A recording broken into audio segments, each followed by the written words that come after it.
역대하 33장 1절에서 25절을 함께 읽으시겠습니다. 므낫세가 왕위에 오를 때에 나이가 12세라.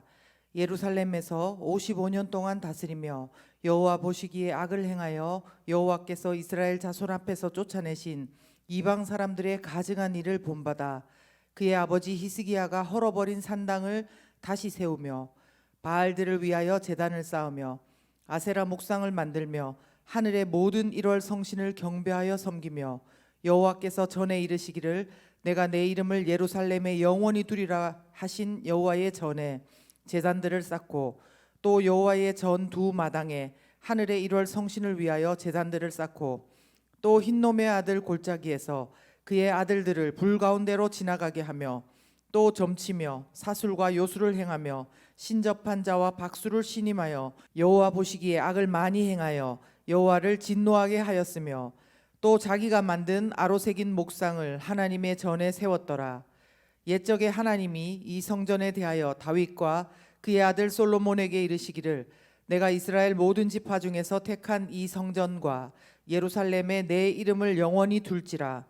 만일 이스라엘 사람이 내가 명령한 일들 곧 모세를 통하여 전한 모든 율법과 율례와 규례를 지켜 행하면 내가 그들의 발로 다시는 그의 조상들에게 정하여 준 땅에서 옮기지 않게 하리라 하셨으나 유다와 예루살렘 주민이 므낫세의 꾀임을 받고 악을 행한 것이 여호와께서 이스라엘 자손 앞에서 멸하신 모든 나라보다 더욱 심하였더라.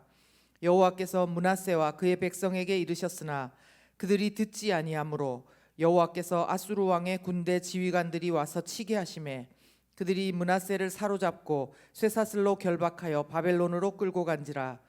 그가 환난을 당하여 그의 하나님 여호와께 간구하고 그의 조상들의 하나님 앞에 크게 겸손하여 기도하였으므로 하나님이 그의 기도를 받으시며 그의 간구를 들으시사 그가 예루살렘에 돌아와서 다시 왕위에 앉게 하시매 므낫세가 그제서야 여호와께서 하나님이신 줄을 알았더라. 그 후에 다윗 성박 기온 서쪽 골짜기 안에 외성을 쌓되 어문어기까지 이르러 오벨을 둘러 매우 높이 쌓고 또 유다 모든 견고한 성읍에 군대 지휘관을 두며 이방 신들과 여호와의 전에 우상을 제거하며 여호와의 전을 건축한 사내와 예루살렘에 쌓은 모든 제단들을 다 성 밖에 던지고 여호와의 제단을 보수하고 화목제와 감사제를 그 제단 위에 드리고 유다를 명령하여 이스라엘 하나님 여호와를 섬기라 하매 백성이 그의 하나님 여호와께만 제사를 드렸으나 아직도 산당에서 제사를 드렸더라. 므낫세의 남은 사적과 그가 하나님께 한 기도와 선견자가 이스라엘 하나님 여호와의 이름으로 권한 말씀은 모두 이스라엘 왕들의 행장에 기록되었고 또 그의 기도와 그의 기도를 들으신 것과 그의 모든 죄와 허물과 겸손하기 전에 산당을 세운 곳과 아세라 목상과 우상을 세운 곳들이 다 호세의 사기에 기록되니라.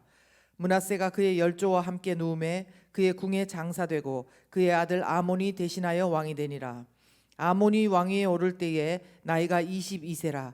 예루살렘에서 2년 동안 다스리며 그의 아버지 므낫세의 행함같이 여호와 보시기에 악을 행하여 아몬이 그의 아버지 므낫세가 만든 아로새긴 모든 우상에게 제사하여 섬겼으며 이 아몬이 그의 아버지 므낫세가 스스로 겸손함 같이 여호와 앞에서 스스로 겸손하지 아니하고 더욱 범죄하더니 그의 신하가 반역하여 왕을 궁중에서 죽이매 백성들이 아몬 왕을 반역한 사람들을 다 죽이고 그의 아들 요시야를 대신하여 왕으로 삼으니라. 아멘.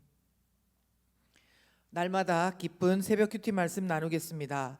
오늘은 모든 일에 그의 하나님을 찾고 온 마음으로 행했던 히스기야의 아들 므낫세 왕과 또 그 아들 아몬 왕에 대한 기록입니다. 옛말에 틀림없이 모든 일에는 다 원인이 있는 법이라는 뜻을 담은 아니 땐 굴뚝에 연기 나랴 그런 말이 있는데 우리가 신앙생활을 할 때 보면 그렇지 않은 것도 참 많은 것 같습니다. 바로 오늘 므낫세 왕도 그렇고 히스기야 왕도 그렇습니다. 어떻게 그렇게 하나님 앞에 악을 행했던 아하스 왕에게서 히스기야 같은 아들이 나올 수 있었는지, 그리고 또 어떻게 히스기야 왕과 같은 사람에게서 므낫세와 같은 아들이 나올 수 있었는지 해석이 잘 되지 않습니다.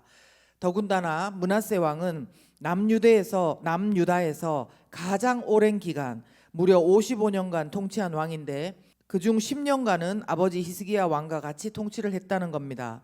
그럼에도 불구하고 하나도 좋은 것을 보지 못한 것처럼 오늘 본문에서 그가 한 행적들을 보면 정말 믿을 수 없을 지경입니다.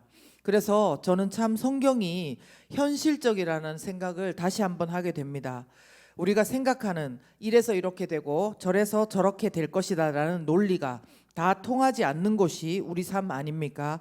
삶은 이처럼 예측 불허합니다. 물론 그것 때문에 예상 못했던 기쁨이 있기도 하지만 근본적으로 삶은 불안정할 수밖에 없고, 정말 우리는 아버지 되시는 하나님이 계시지 않다면, 우리 주님이 계시지 않다면 도대체 무엇에 안정감을 두고 살아야 할지 모르는 전쟁터와 같은 곳이 바로 우리의 삶인 것입니다. 이 삶의 현실은 므낫세 왕이 다스리던 시대에도 마찬가지였을 것입니다. 그는 하나님을 의지하고 찾는 것을 선택하는 대신에 아버지와는 다른 길로 갔습니다. 2절에 보시면 그가 여호와 보시기에 악을 행했다고 합니다. 그래서 여호와께서 쫓아낸 이방 사람들의 가증한 일을 본받았다 이렇게 말하는데요.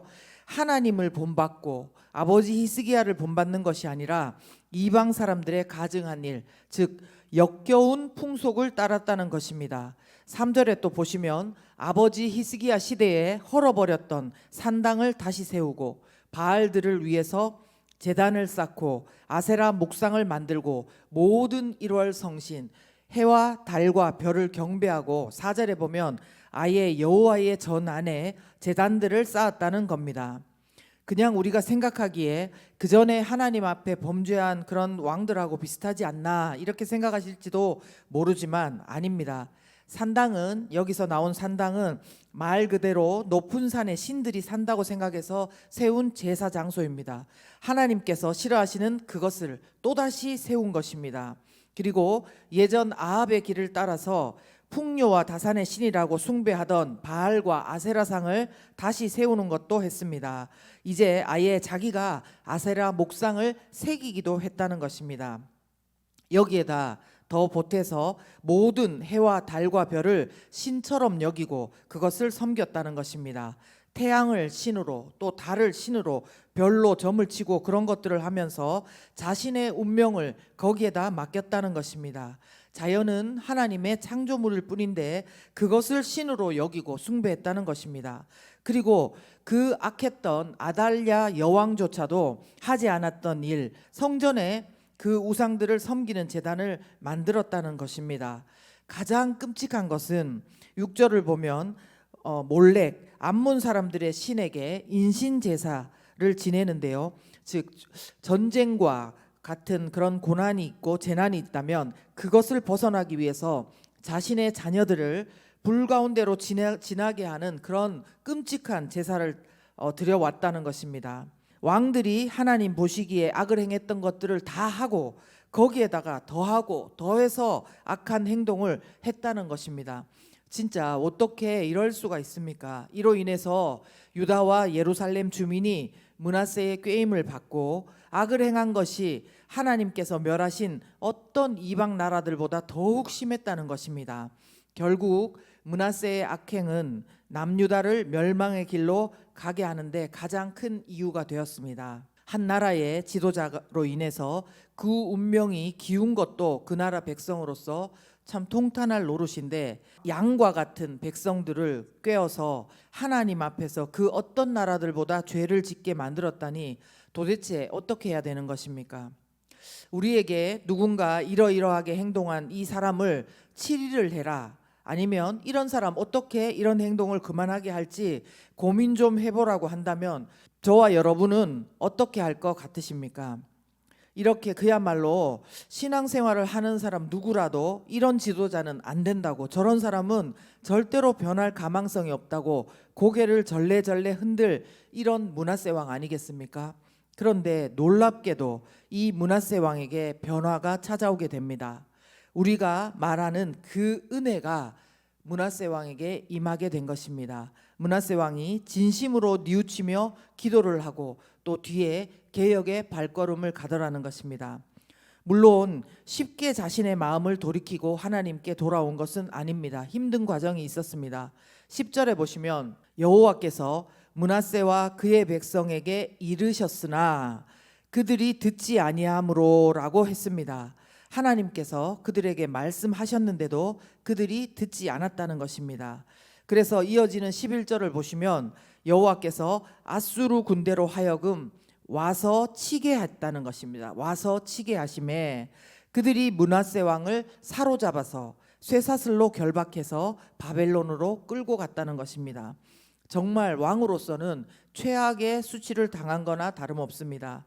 그런데 여러분, 수치를 당한다고 다 하나님께로 돌이킬 수 있는 것은 아닌 것입니다. 고통당하고 고난당하고 그렇게 해도 하나님께 돌이키지 못하는 사람은 참 많습니다. 계속 하나님께서 우리에게도 이르셨는데, 우리에게도 말씀하셨는데 아직도 여전히 듣지 않고 있지 않는 사람도 분명히 있다는 것입니다. 그러나 므낫세는 12절에서 13절에 보면 환난을 당하여 그의 하나님께 간구했다는 것입니다. 그리고 그의 조상들의 하나님 앞에 크게 겸손했대요. 크게 겸손. 그래서 기도했으므로 하나님이 그의 기도를 받으셨다는 것입니다. 그리고 다시 그를 예루살렘에 돌아와서 왕위에 앉혀주셨다는 것입니다.